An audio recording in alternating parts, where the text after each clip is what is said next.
G'day you mob, Pete here, and this is another episode of Aussie English, the number one place for anyone and everyone wanting to learn Australian English. So today I have a Goss episode for you where I sit down with my old man, my father, Ian Smissen, and we talk about the week's news, whether locally down under here in Australia or non-locally overseas in other parts of the world. Okay, and we sometimes also talk about whatever comes to mind, right? If we can think of something interesting to share with you guys related to us or Australia, we also talk about that in the Goss. So these episodes are specifically designed to try and give you content about many different topics where we're obviously speaking in English and there are multiple people having a natural and spontaneous conversation in English. So it is particularly good to improve your listening skills. In order to complement that though, I really recommend that you join the podcast membership or the academy membership at aussieenglish.com.au, where you will get access to the full transcripts of these episodes, the PDFs, the downloads, and you can also use the online PDF reader to read and listen at the same time. Okay, so if you really want to improve your listening skills fast, get the transcript, listen and read at the same time, keep practicing, and that is the quickest way to level up your English. Anyway, I've been rabbiting on a bit. I've been talking a bit. Let's just get into this episode, guys. Smack the bird, and let's get into it.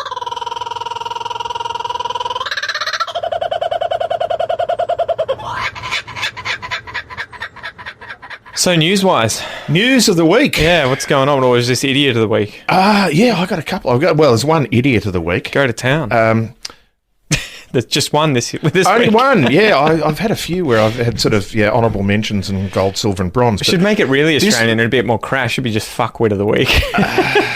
Wanker of the week. You can go on to that. No, this one isn't wanker of the week. This is idiot of the week. Yeah, an idiot in the narrow sense of the word. Moron of the week. Moron of the week. I heard an American using that the other day. Is that not ours? What, moron? No, I always it's an thought English that was, term. I thought that was ours. No, it gets used in Australia more often than anything else. That's the hardest part with a lot of what we think is slang, like moron. Yeah. And then you realise, oh no, others use it as well, so it's not technically slang. Moron and idiot were originally two psychiatric definitions for people who had particular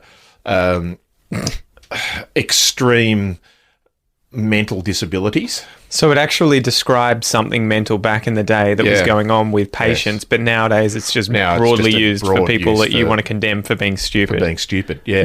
So anyway, stupid person of the week goes to no honourable mentions this time. This is gold, silver and bronze, all given to Christine Holgate, who is the CEO of Australia Post. So Australia Post is the National Postal Service. She's got a penchant for watches. For watches. Well, she doesn't. She has a penchant for giving watches away. This was a hard one. I was thinking about this and I'm like, was it okay? Was it not okay? And here's the idiot of the week story. So Christine Holgate is the CEO of Australia Post. Australia Post is a wholly government-owned private enterprise. So it is not a government department, but it has a single shareholder. It's effectively the government owns it. Yeah. And so it is it's not a government department, but it's effectively government-owned. She, as CEO, ended up giving, I think, 4 watches to some of her senior executives. Initially valued at $12,000. Yeah, and now valued at $20,000. You're giving away my idiot of the week thing, yeah. Because she initially gave them to, this is in 2018, so it's only come out. Oh, wow, okay, so 2 years ago. A year and a half later. Yeah. Nearly 2 years later. She gave them to them because of their contribution to doing a deal with 3 of Australia's 4 major banks that they would use Australia Post exclusively for their postal and package parcel services. Yeah. So that's a huge deal. So these are 3 of the biggest companies in Australia. So on that basis, you look at it and go, your average private corporation, where you've got senior executives who are going to end up making hundreds of millions, if not billions of dollars over a period of years for the company, yes, you give them a bonus. Well, and that's where I was thinking of it. So before you continue on, it was kind of like, so, I mean, I don't get it. These guys have gone out and made a deal based on themselves, their personalities, their hard work, and they've been given a watch. Who cares? You know, it's a few $1,000s where what this deal, you would imagine, is worth a lot more than that watch is to the company. Yeah. But there was obviously a great deal of uproar, and the Prime Minister himself was hoping, or said out loud, right, that she should step down. So Well, there's she more has, to the story. she has stepped down under the advice of the Prime Minister while there is an inquiry, and there's we have a Senate estimates is the thing. So Senate estimates is basically a function of the Senate, which is a house in the government in Australia, where they get to hold an inquiry mostly based around financial issues. So this is not a criminal activity or any of those sort of things, or corruption or anything like that. Just which seen as a Senate inappropriate. inquiry could do, but Senate estimates is typically around financial issues and whether or not there was something that was inappropriate going on. So, and I agree with you. I think that if you treat Australia Post as a private company, which it isn't, but if you treat it that way, it would be reasonable for the CEO to reward these things. Well, and you were in that sort of a position in your previous jobs where you were working as a salesman who would go out and get deals. I wasn't directly a salesperson, but I worked in the sales team. Well, you would develop relationships, you would meet people at conferences, you would end up getting deals which would obviously make the company millions of dollars that you're working for. And so if you would imagine that and I got on an bonuses. individual level, you'd be like, well, I've contributed a great deal. Can I have a portion of the... And I did. And part of my salary structure was a bonus structure, which was based around the performance of the company and my performance. Yeah. And so it's typical in private enterprise that certainly senior people will have an element of their salary structure based on this. But this is a sort of one-off gift, which is where it becomes a little dodgy.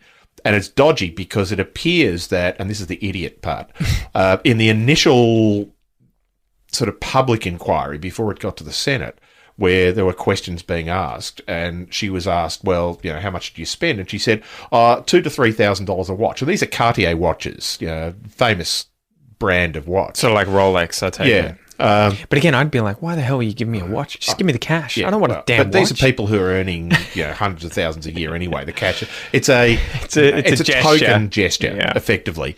So she, $2,000 or $3,000. Well, can you show us the books? No. They've been run over by a tractor. And then it turns out that now, and as far as I know, they still haven't produced the details in the books, but now it turns out that instead of it being $2,000 to $3,000 each for four of them, it was $19,900 and something for the four. Not each, but so it's more like $5,000 each. So she lied. And that's the stupid thing. Yeah. You go, you've been caught with your pants down, metaphorically. You just say, and she used the defense of, well, this is a reward, a bonus, it's blah, blah, blah. And she was accused immediately by the Prime Minister of saying, but this is taxpayers' money. Exactly. And she made the stupid claim that, no, this is a commercial enterprise. It is not taxpayers' money. It's coming out of profit. And she should have fallen on her sword then and gone, all right, I made a mistake, because the profit is actually entirely goes to the government. It goes to running the company, but the profit is the government. So it's effectively taxpayers' money that she was using it for. But then she lied about the amount of money. Well, if I say 12,000, hopefully I'll get off the hook. But if they know that it's 19,000, then I'm screwed. But this is not like 12,000 as opposed to 200,000. Exactly. This is just...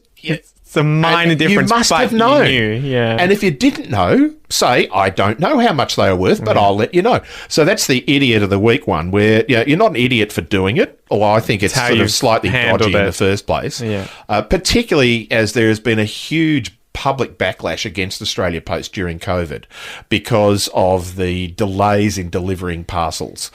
Yeah, they had something like a 5 or 6 times increase in the amount of parcel traffic that is going around, which you would expect, obviously, because people have to buy things online. They can't go out shopping, and they can't deliver them to people. They have to post them and so on. I hope you guys got shares in Amazon. Yeah, exactly.